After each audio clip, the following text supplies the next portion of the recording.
first, I do want to get your response to some breaking news and current events, including President Donald Trump's attempt to fire Lisa Cook from the Federal Reserve's Board of Governors.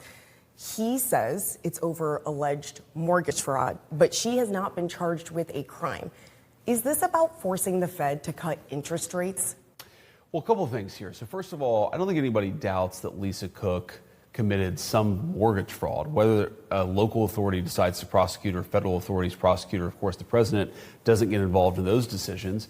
But she made a mistake, and she potentially made a criminal mistake. And the question is, do we want a person who makes a mistake like that to be a person who sits on the Federal Reserve Board, which makes important monetary policy for the entire country? I think that position should be held to the highest possible standard. So whether it's criminal, whether it's intentional or not, we know that this is a person, I think, who doesn't meet the standard that we should expect for the Federal Reserve, which is why the president fired her. And he does have the legal right to fire her. And this goes into a second, I think, a much more fundamental question.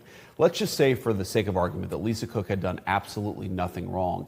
Isn't it a little preposterous to say that the President of the United States, the elected President of the United States, working, of course, in concert with Congress, doesn't have the ability to make these determinations?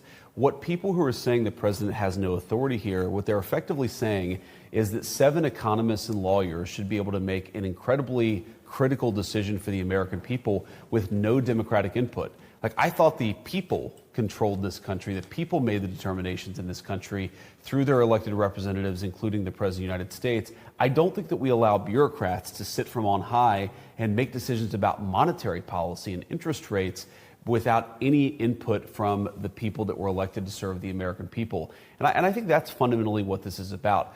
Who makes the decisions about this country? Is it those the American people elect, or is it unelected bureaucrats? And I feel very strongly that the President of the United States is much better able to make these determinations. And by the way, if the American people disagree with the president, they, of course, can throw out the president every 4 years and throw in a new president. But you can't say that the American people, that the democratic decision-making process has no influence over monetary policy. That's really, really, I think, an anti-democratic principle.